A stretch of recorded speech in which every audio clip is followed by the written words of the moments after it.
last time I talked to you and Stedman, you were a bad man. So I don't want to talk to you. Let me ask the first question. Okay. Let me ask one thing. What is all this about? It's Saturday, January 20th, 1984. Robert Irsay, the owner of the Baltimore Colts, is just inside the doors of a building at Baltimore-Washington International Airport. He's flanked to his left by William Donald Schaefer, the mayor of Baltimore. In front of him is a stand with several microphones bearing the logos of Baltimore news stations. It's a press conference, and it's being carried live on TV in Baltimore. Local stations preempted the Dukes of Hazzard and Webster for this. And it was called by Robert Irsay, who had just flown from Las Vegas to Baltimore to address a bombshell report. Wait a minute, let me put it in perspective. Go ahead. Wait a minute. Go ahead, Dan. Give me a break. Let the mayor have a chance, would you? Thank you. In the newspaper today, there was a story that said Robert Irsay was in Arizona and that the Baltimore Colts were right now, undoubtedly Jerry. moved. Mr. Mayor and Mr. Irsay are at the podium. Let's go right to them. I told everyone that you told me if you were going to move the team, you'd tell me first what they're here for. All right, we'll get this over real fast. I haven't been in Arizona. I've been in 3, 4 places where I got working machines going of my own companies. I haven't been in Phoenix. I give you my word of honor. I'm a good Catholic. I haven't been in Arizona. Where the hell does this all come from? Who started this? The governor's aide. I don't want to talk to you. I don't want to talk to you. The governor's aide had mentioned that last night to the media, and that's where I want to give you my word of honor. I have not been in Arizona for the last couple days. Did you have a meeting planned today with the governor? I didn't have any meetings planned. I don't know where all this comes from. Don Schaefer's my friend. The report, in fact, was true. Irsay and the Colts had come to a handshake agreement with Arizona businessman Anthony Nicolai, who was a close friend of then-head coach Frank Cush's, as well as Arizona government officials to relocate the Baltimore Colts to Phoenix. Nicolai had been working on a deal to get the Colts to move to Phoenix since January 5th, which was a little over a week after the Colts' 1983 season ended.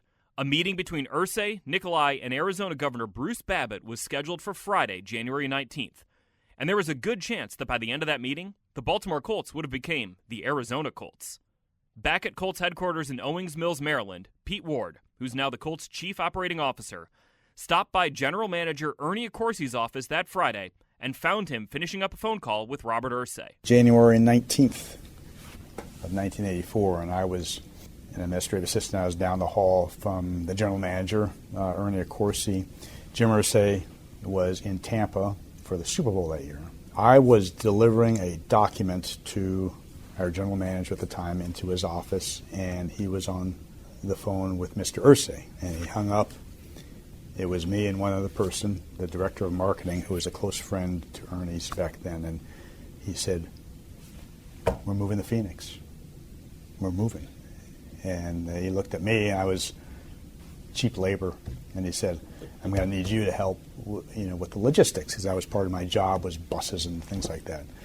And that was the extent of it. And I went back to my office, and I was like, kind of in shock, but also excited because, I've been through Phoenix, and it appealed to me, and I think the first thing I did was call my parents. I said, I was just told we're moving to Phoenix. I don't know when, but I don't know when yet. And then 20 minutes later, I get called down to Ernie's office.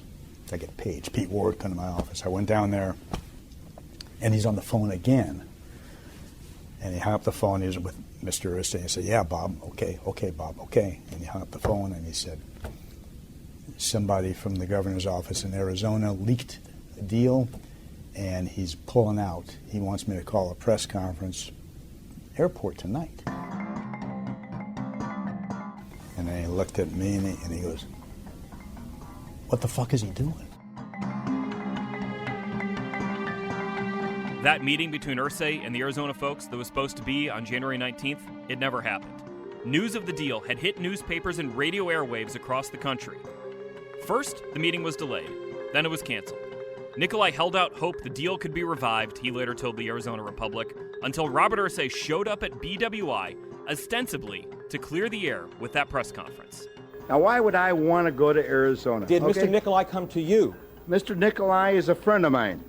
He's a friend of Frank Cush's. Now, you just put this in your bag. He's a friend of Frank Cush's, not mine.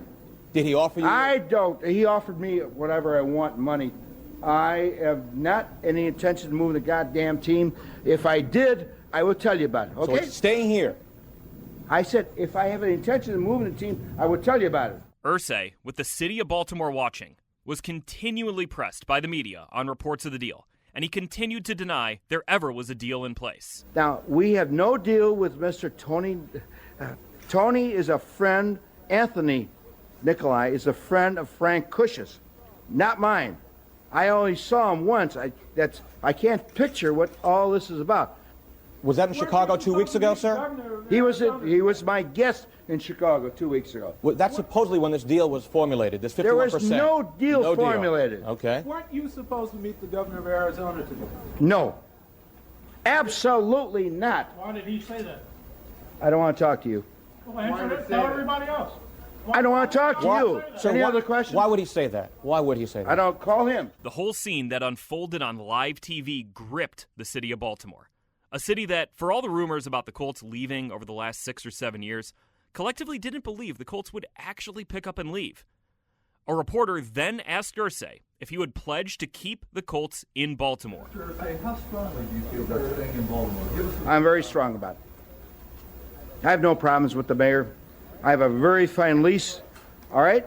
Let me tell you this. Will you sign the contract for the mayor now? Will you sign the contract with the stadium for the mayor? Let me tell you, I flew a couple thousand miles to be here tonight, and I don't need any aggravation. All right?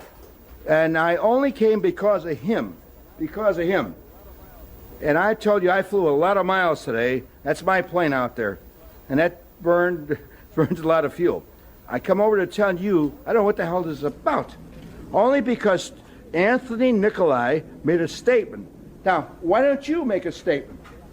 Well, I think, speaking on behalf of media, we love the Colts, and we want to make sure on behalf of everyone who lives here that it stays here. If you love the Colts, why don't you treat me right? I'm going to send you some articles. This man here, number one, and Stedman, a couple others, hang me all the time. What do you hang me for? That's a reporter for a local paper that you're referring to. Now, I'm reporting to read the papers. What do you hang me for? Okay. You want me here? Why do you hang me? What do you hang me for? Took the plane to Baltimore that night and kind of reiterated his commitment to Baltimore, but no one believed him. Our relationship with our fan base in Baltimore was blown to hell. It was surreal, okay? It was stunning. It was just, Baltimore had broken away from the regular program. It was live, broadcast live on Baltimore TV. All the satellite trucks were there, and it was just a surreal scene. And then what kept running through my mind is, how are we going to salvage this, with our fans and with the city? How are we going to salvage? What are we going to do from here? Ward didn't know it at the time. No one with the Colts did, as they picked up the pieces of an irrevocably shattered relationship with the city of Baltimore. But what the Colts are going to do from there, from that moment at BWI, they were going to move to Indianapolis. This is episode 3 of The Move, Mayflower.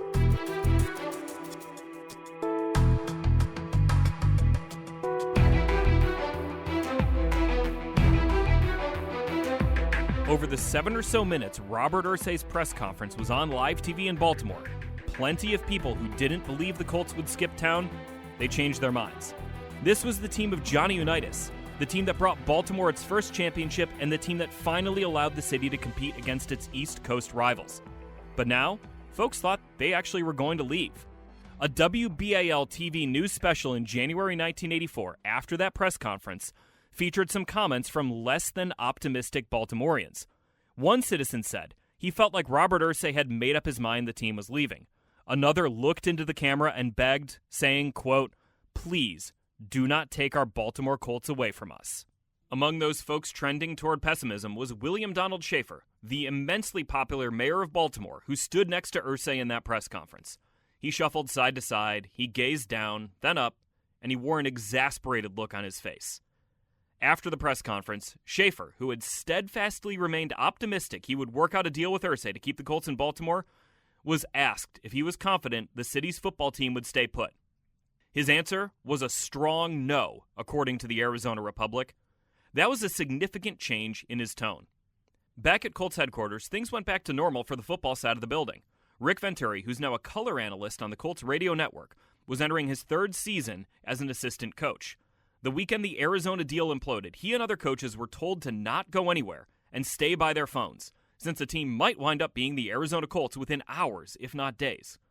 But after that press conference, it was fair to think this was just yet another false alarm. It got really quiet, after the Arizona thing, and it was almost as if, well, maybe this is just another threat like Jacksonville had been a couple years before. Things were different, though, for the Colts' business operations. Plenty of folks on that side of the building were Maryland natives, and there were folks who probably wouldn't join the team in a new city. And from a business standpoint, too, the lack of certainty about where the Colts would actually be playing in 1984 put plenty of stress on staff members. Total unpredictability. It was a very unsettling time. You didn't really know. We still had not issued season ticket renewals or renewals with our sponsors, and our car dealers and all that sort of thing. So it was really a tough time for a lot of employees. After Phoenix fell through, Memphis popped up in the relocation rumor mill, but that was dispelled pretty quickly. Weeks went by with the specter of the team moving still hanging around, though nothing close to that 2-day stretch in January had materialized. But again, the lasting effect of the near miss in Arizona and the ensuing press conference was a lingering feeling in Baltimore that the Colts were going to move. And, somewhat quickly, an otherwise off-the-map Midwestern city, a city which was putting the finishing touches on a 60,000-seat domed stadium, raced to the forefront of the rumor mill, Indianapolis, Indiana.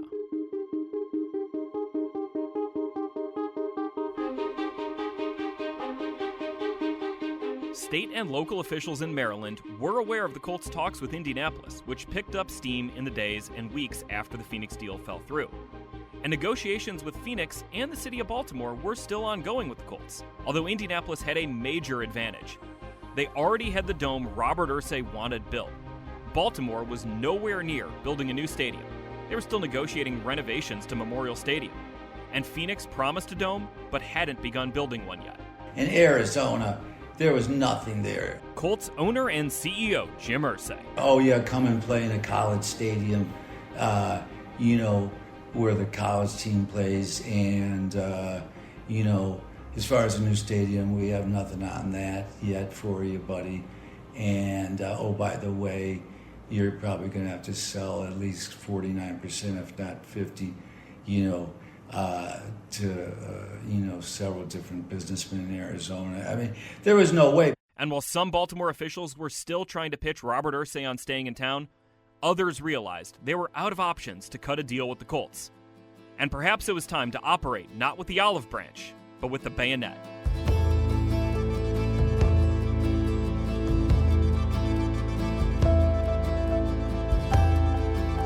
On March 2nd, 1984, Mark Wasserman, who was an aide to Mayor Schaefer, wrote a memo presenting a last-ditch but aggressive option to keep the Colts in Baltimore.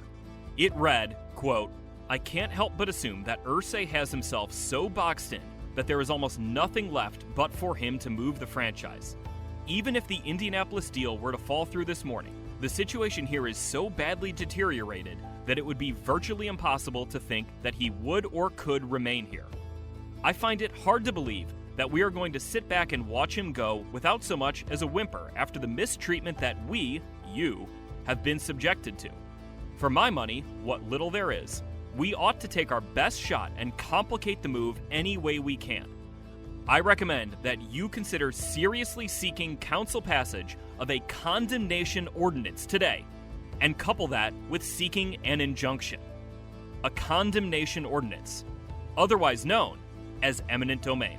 They threatened because negotiations have become so acrimonious. Jerry Sandusky is a Baltimore native who's now the voice of the Ravens. They floated the threat. They didn't make the direct threat, but they floated the idea that they were going to initiate eminent domain, basically saying the Colts are so valuable to this community, the city now owns the Colts.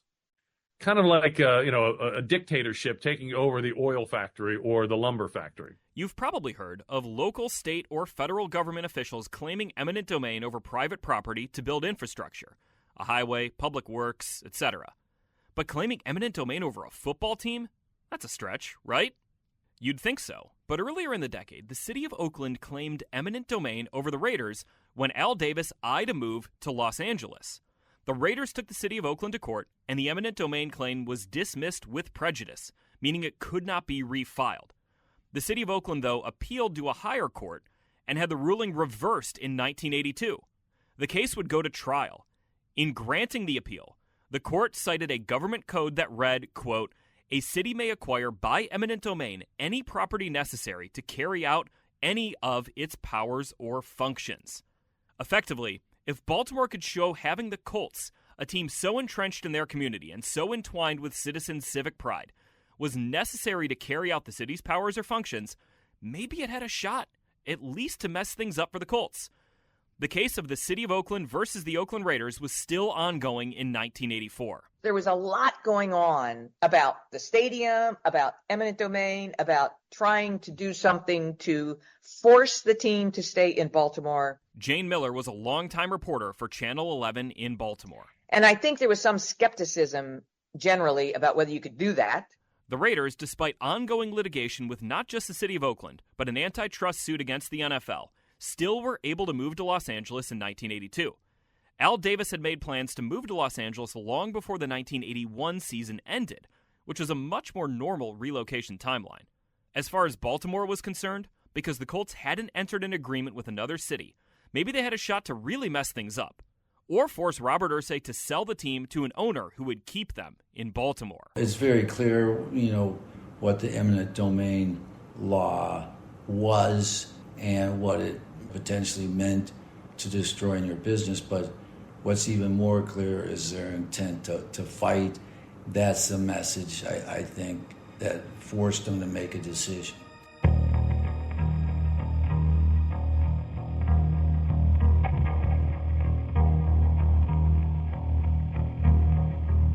A headline in the Baltimore Sun on March 6, 1984 read, quote, "Legal scholar thinks eminent domain could hold the key." The article was an interview with a law professor at NYU who thought, based on Oakland's chances of continuing to emerge with favorable judgments in court against the Raiders, as well as a few other recent uses of eminent domain, that the city of Baltimore's best shot at keeping the Colts was by pulling that lever. That was hardly the only article in the Baltimore Sun floating or even encouraging the idea of local government using eminent domain to keep the Colts. That's how dire the circumstances were for a state and local government that didn't seriously consider the Colts moving until they got to the goal line with Phoenix. Still, as the days bled off the calendar in March, the prospect of the Colts relocating for the 1984 season seemed to dwindle. The immediate threat that presented itself in January maybe was fading. TV news stations still covered every meeting or rumor about the possibility of the Colts leaving town, but internally within the organization, there was doubt as to whether the team would actually relocate in 1984. I and every other employee didn't really know what was going to happen. And by March 27th, 28th, there's no way we're moving. It's too late in the year. We have the draft coming up in a few weeks, and we got mini camp a week after that, and then we got training camp coming up. And it was just, and we'd have to sell season tickets and all that sort of thing. It was unbelievable when it happened, How it happened and why the Colts had to leave Baltimore in the cover of darkness started with an under-the-radar action by the Maryland State Senate. On March 27, 1984, a bill was brought to the floor of the Maryland State Senate by Thomas Bromwell, a state senator from Baltimore County. The legislation would grant the city of Baltimore power to claim eminent domain over the Colts.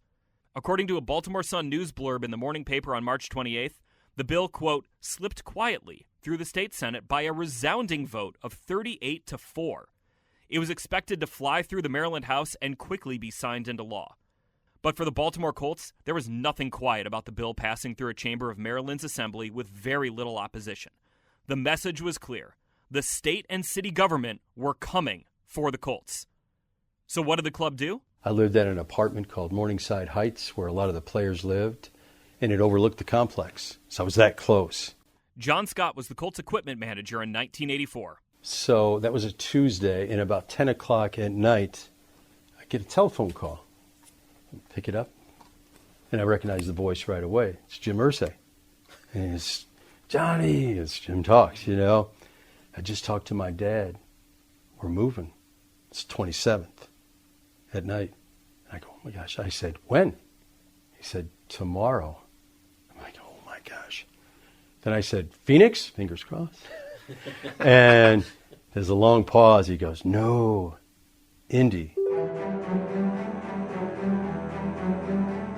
And then he told me, hey, you got to keep this quiet.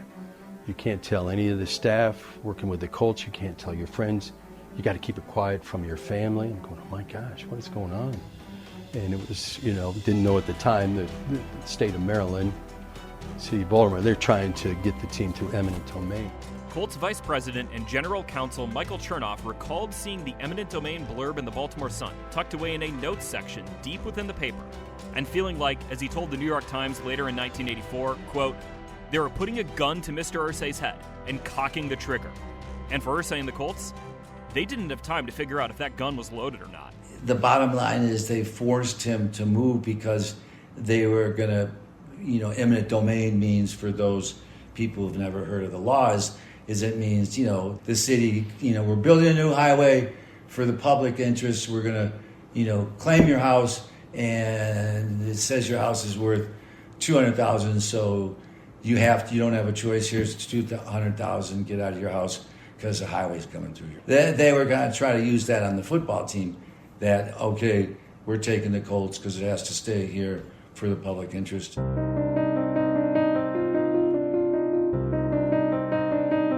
Scott, the equipment manager, slipped into the Colts' Owings Mills facility at 4 o'clock in the morning on March 28th. He shut the doors to the team's equipment room, and he started packing an NFL team, knowing he had barely 24 hours to complete a job that otherwise would have taken weeks, if not months. Then it was so surreal as I'm doing it, packing the uniforms up. I'm going, I wonder if the colors are going to change. I wonder if the name is going to change. All these things going through my head as I'm packing it up, and still I pinch myself. Am I dreaming this thing? Business side employees, front office staffers, and coaches all showed up to work that morning in Owings Mills like it was a normal day. The coaches went to work with their usual schedule. They had meetings on football in the morning, and then they had meetings on the upcoming NFL draft in the afternoon. The Colts had 2 first-round picks that year, their own at number 8 overall, and the 19th overall pick acquired from the Denver Broncos in 1983's John Elway trade. There was plenty of work to do. It was about mid-morning, and my good friend, rest in peace, Hal Hunter, was my good friend and one of our assistants, and he was real close to Frank, and he stopped me in the hallway and whispered, hey, listen, don't go home tonight after work. Coach is coming back in. Coach wasn't even in town, and he wasn't in town a lot in those days during the off season. So he said he's coming back in town. We're going to have a meeting about 6 o'clock. He said, so, just don't make any plans. I think it's important. And we didn't say very much after that. Everybody just I went about my business. And he said, now don't say anything to anybody. News of the team's impending move to Indianapolis was kept under strict need-to-know orders. Not all staffers were going to leave Baltimore with the team. And legitimately, there was a risk that if the wrong person found out something was up, the whole move could fall apart. Because if the wrong person found out, and the wrong person let the media know, then the state government could have acted swiftly to get the eminent domain bill signed into law, which at best would have complicated things for the Colts. At worst, it could have blocked a move, forced Robert Irsay to sell the club, and kept the team languishing in Memorial Stadium. The reason for the stealth, the reason for the immediacy was that Baltimore, now they were going to try to block Bob from leaving, and they were going to try to block him with the legal concept of eminent domain, which essentially says that the community owns the franchise and you can't move it. And he, I guess, his legal people felt that maybe they could do that. And so he was going to get out of Dodge before it got to the, to the house or whatever. So, I think that was the reason for the stealth and the immediacy of it.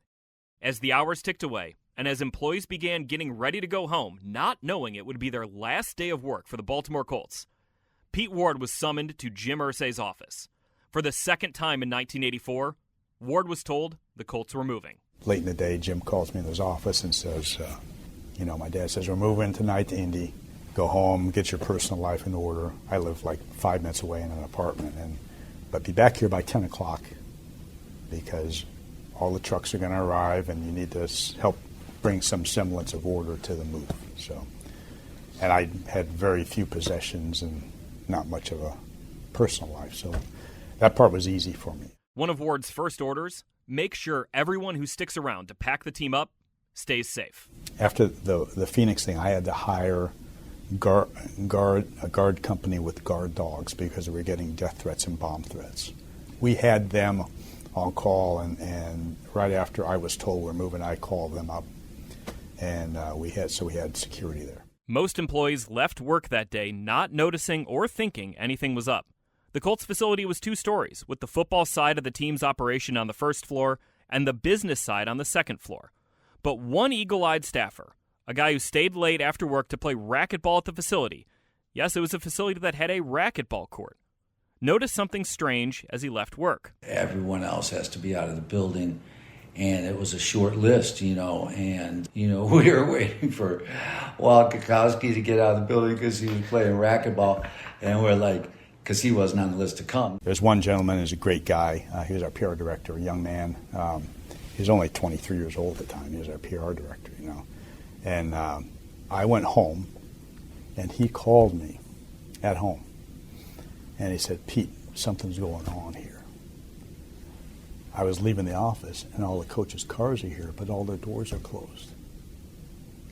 And I said, well, hold on, Walt, let me come over there. So I went to the office, and I met with Walt. I went down to see Jim, and that's when he told me everything. And I said, well, Walt knows something's up. And he said, well, send Walt down to me. Walt, being a great guy, he took it, like a man. He said, I understand, and this is a tough situation. I know, it's not your doing. And there's a funny aside to that, and that's when Walt and I, when you walked into the employee entrance, you walked right into the coach's hallway. And as Walt and I walk into the coach's hallway, Rick comes out of his office with a box, sees us and goes,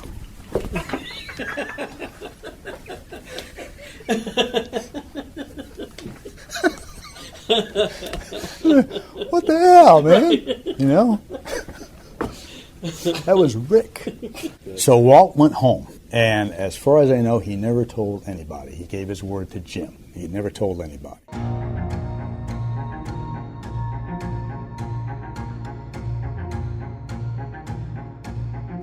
Venturi found out what was going on that evening. He stayed past 5 o'clock, and a few hours later, he found himself in a conference room with 7 other coaches, a handful of front office staffers, Pete Ward, and Jim Irsay. Jim clears his throat, like he always did in those days. He always cleared his throat before he delivered. And I'll never forget it, what he said. He said, okay, men, he goes, the deal has been done. We're moving to Indianapolis tonight. The trucks will be here at 11. We will all assist in different deals to help on the move. And this will be done with the secrecy of moving an embassy in Washington, D.C. Don't tell your wives. Don't tell your girlfriends. We want this thing totally, absolutely quiet. I remember calling Miss Sherry and saying, Sherry, I think I'm going to be really late tonight. And she said, well, how late? And I said, I might not be home at all. Everybody left in the building had a specific job. Venturi's was to take down all the blackboards and whiteboards in the complex. He grabbed a screwdriver and he went to work. Everything, and I mean everything, had to be taken off the walls and thrown into boxes. Time was of the essence.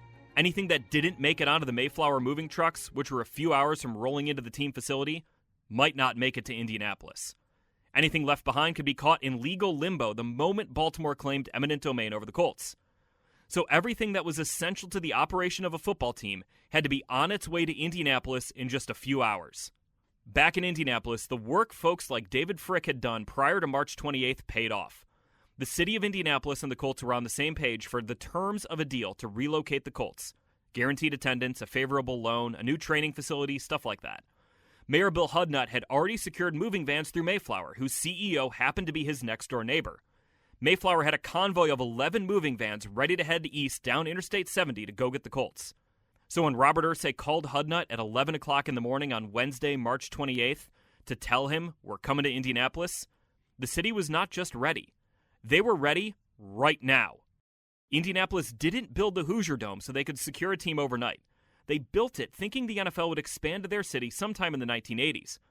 But because they had already had a brand new 60,000-seat domed stadium with skyboxes and luxury amenities, Indianapolis was uniquely ready to welcome the Colts whenever they were ready to move. Hudnut's risky no-guts, no-glory play for an NFL franchise was about to pay off as the sun set on March 28, 1984. All that had to happen was getting those Mayflower trucks loaded up in Baltimore and on the road to Indianapolis before the city of Baltimore could claim eminent domain over the Colts. Easy, right?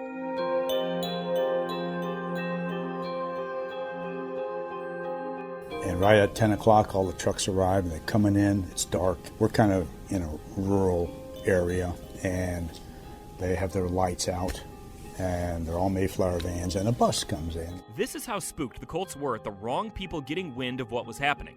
Chernoff scrapped Hudnut's plan of a convoy of Mayflower trucks and asked him to have the moving company dispatch trucks from a handful of East Coast depots.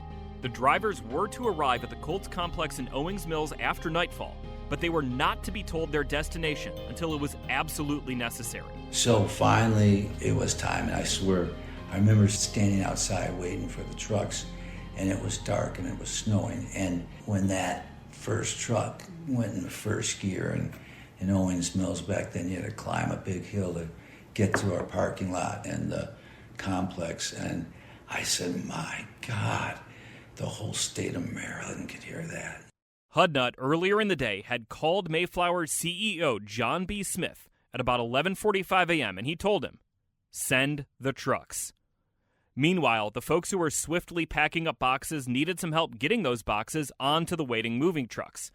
That's when a bus showed up filled with college students from the University of Maryland, who were usually tasked with moving foreign diplomats and dignitaries around the Washington, D.C. region. And I hopped on the bus, and there's all the packers, And the guy in front says, hey, man, is this an embassy? Because embassies move at night. It didn't take long for those college kids on the bus to realize what they were doing and how they might be able to take a little advantage of the situation. So the trucks are pulling up, then a bus pulls up, and it's all these workers hired that night or the day before to come in.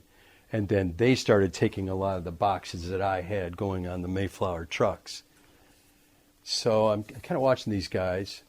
And then about an hour later, I noticed watching these guys, and they had coats on. It was a rainy, snowy night. And underneath their jackets was half-zipped. I could see Baltimore across here.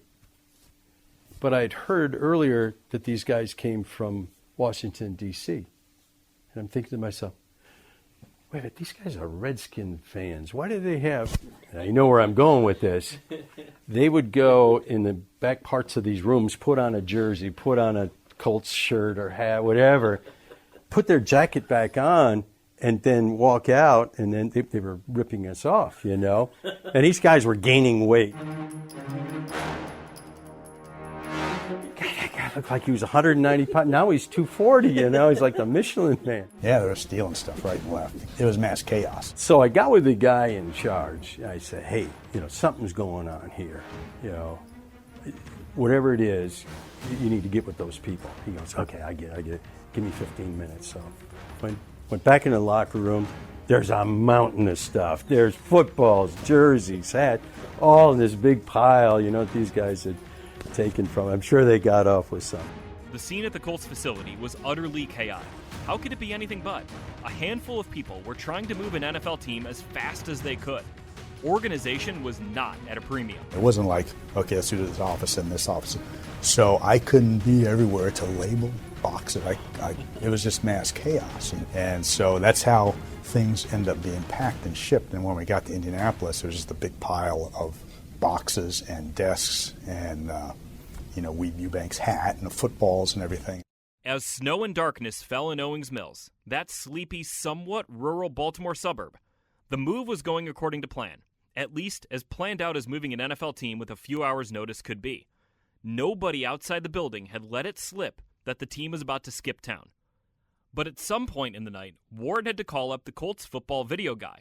All the video equipment in the building actually belonged to the video director, not the team. Now, our video director at the time was a native Baltimorean, and he owned our video equipment. So we had to call him in to come get his equipment. And he was a long time, all the way back to the 50s, and he was the one who ended up calling local radio station. That's what broke it, about midnight. Word was out.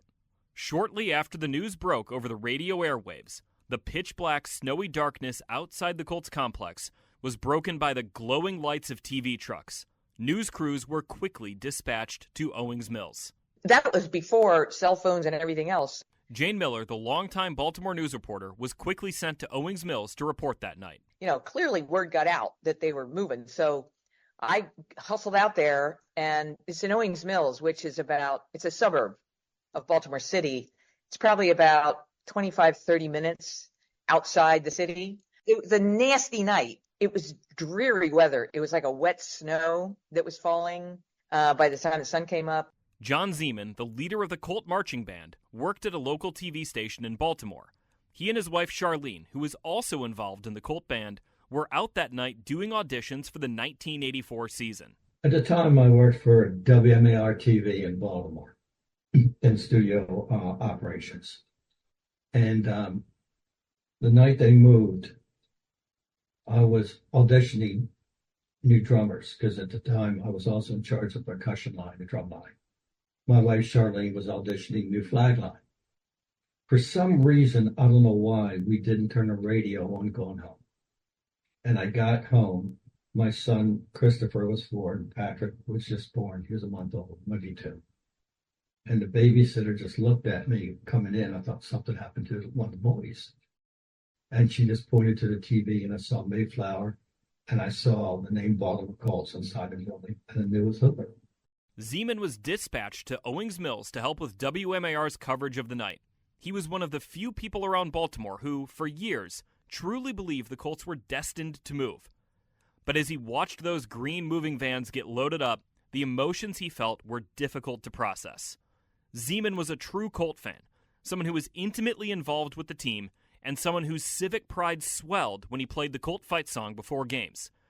And even if he thought this day would come, watching it unfold in person was as heartbreaking as it was surreal. I had to take a light kit and go out to the Baltimore Colts complex with reporter Susan White Bowden and stand out there all night in the snow and freezing rain and watch the Mayflower moving vans leave. And it was hard on me as a citizen and a Baltimore Colts fan, but even harder on me as somebody invested in that team. And that, a lot of times I didn't think, this isn't real. Am I dreaming? Inside the facility, the frenetic work getting things loaded up was starting to wind down. Some of the trucks began leaving in the wee hours of the morning. I would say 2:30 to 3 a.m., somewhere in there. It escapes me a little bit. But then Jim called us all together, and he said, okay, our part of it is done. We want you guys to go on home. He said, we will then all fly out on my dad's plane. We will leave from Dulles Airport, and he gave us a time. And obviously we couldn't leave from Maryland. That was liable to get killed.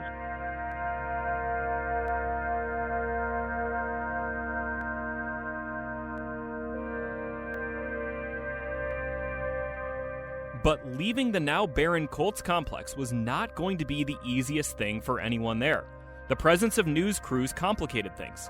The employees who were left in the facility would ultimately have to leave and get past those crews waiting outside. For one employee, that was an especially problematic situation. Jim Irsay, who was the son of owner Robert Irsay. While Jimmy, as he was known to Baltimore locals, was largely well-liked and respected in the area, there were threats against him and his family. He said, just to let you know, you and I are flying to Indianapolis in a couple of hours. I'm thinking, okay, all right.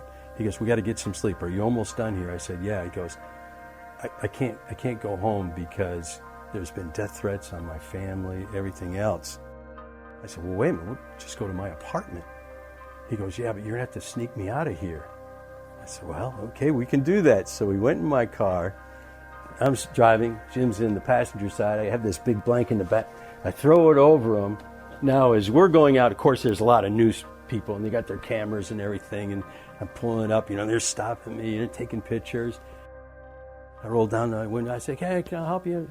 Oh, that's Jon Scott, the equipment guy. Yeah, come on through, So I went there, and Jim's hiding underneath there.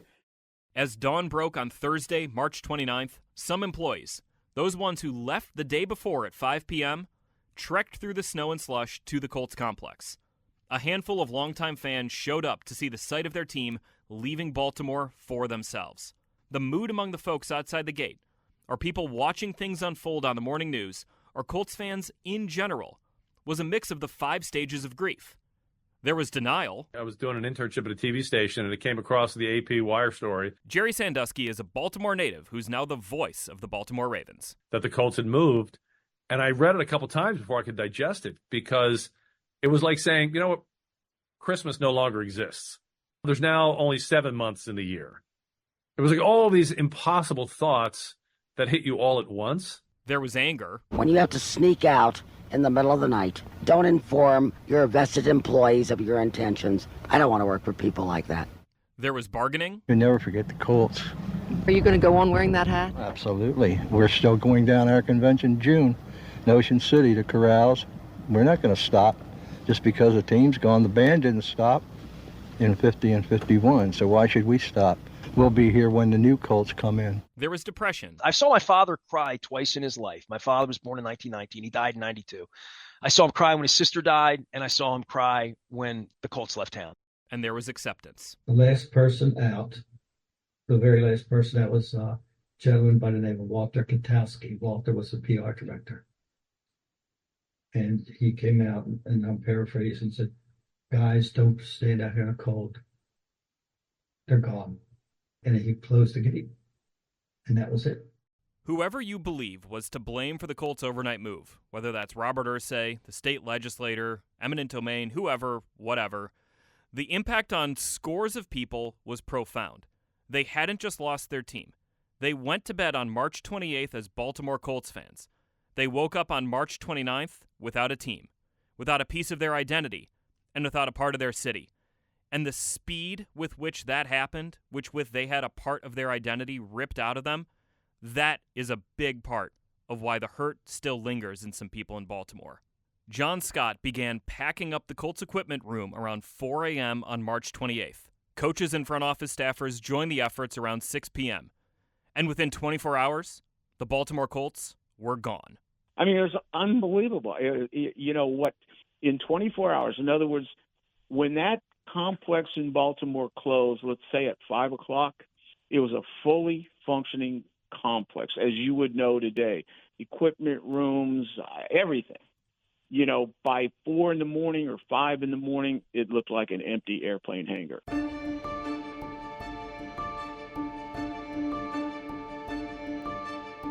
Maybe the Colts are going to move anyway.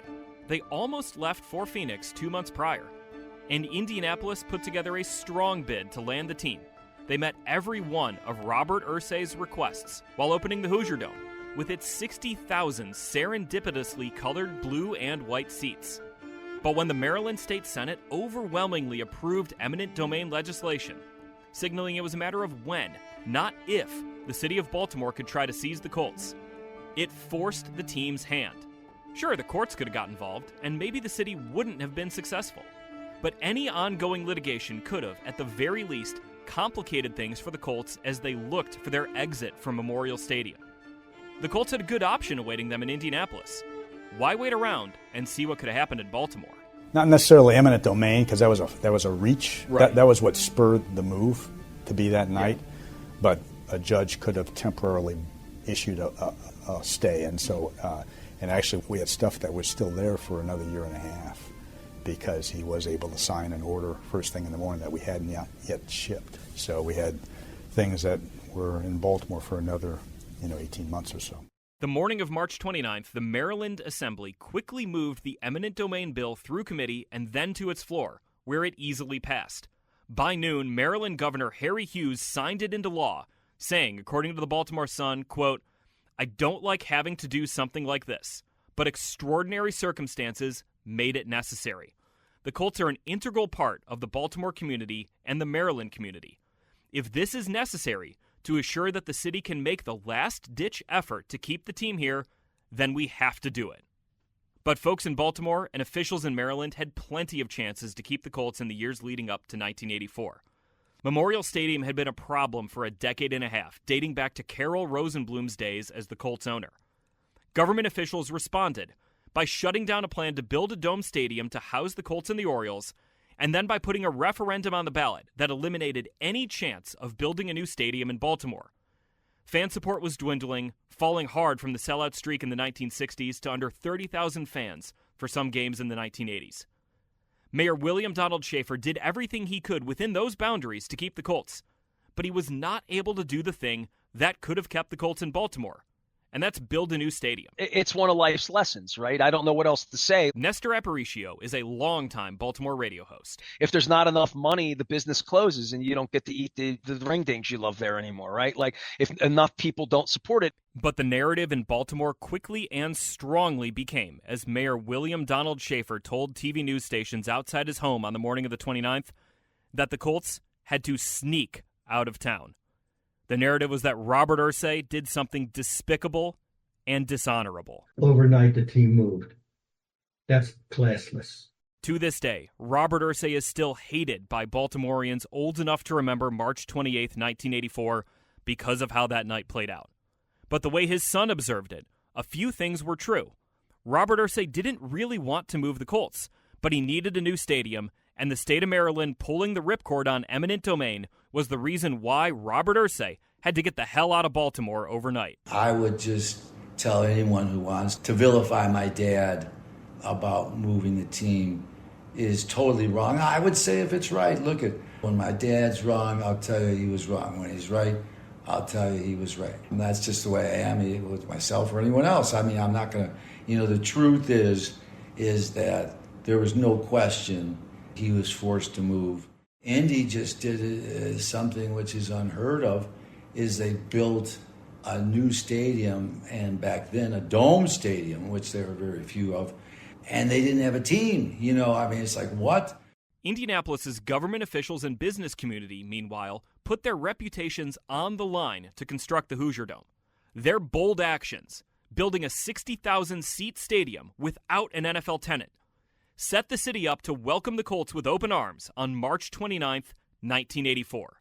Hudnut's maneuvering to build the stadium wasn't universally well received until it paid off. So as a journalist, it's kind of show me, really, are you really, this feeding this BS here or in this dreamland of how things are everything, so you do have that attitude early on. Debbie Knox began a long career as a reporter for Wish TV in 1980. But when those vans loaded up Baltimore Colts, and all their, stuff that they had in vans, and they're traveling in Indianapolis, and Bob Irsay's in the city, that's when it really became real.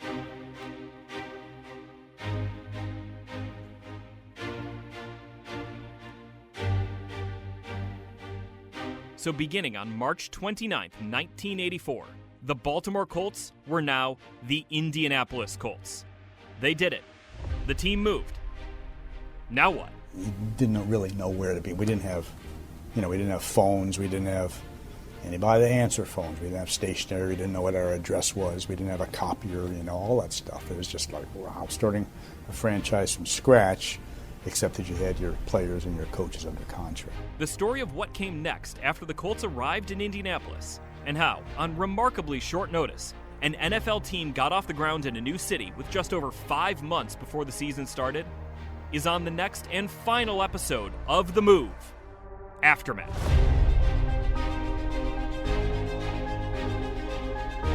Now we're going to take you to the complex. I'm thinking, great. I hope it's as nice as the one in Baltimore. and we pull up to Fall Creek Elementary School. And it's like, why are we here? March 29 of '84, the Colts arrive in Indy. I still remember thinking, wow, that's kind of late, you know, in the ticketing process to move. And I thought, wow, that's going to be pretty tough for someone over there in Indy. And little did I know it was going to be me. Like the Talking Heads song, Life During Wartime, you know, that gunfire in the distance, I'm getting used to it now. You know, it's so absurd that no one would possibly, you just could not believe what was going on that first year. I mean, it's unbelievable. There was a learning curve to becoming a crowd, I think. What was evident once the season started, it was a basketball state with a tremendous heritage, because whenever the offense got in the field, they were cheering. So we kind of hold our hands down, like, no, you cheer when they're on defense. I was angry about it for so long, bro. I landed at your airport and I went in past the kolache stand and into Center City for years and would see that Colts shop in the mall. It would piss me off. The story of the 1984 season and the fallout of the Colts move, both in Indianapolis and in Baltimore, will be told on Episode 4 of The Move. The episode will be released on July 15th. Subscribe to the Colts Audio Network on your podcast platform of choice to download Episodes 1 and 2 of The Move, which tell the story of Baltimore and Indianapolis before the Colts moved. Episode 3 of The Move was written and narrated by JJ Stankevitz and produced by Casey Valier. Amber Darrow, Dave Knickerbocker, and Matt Taylor contributed with research and editing.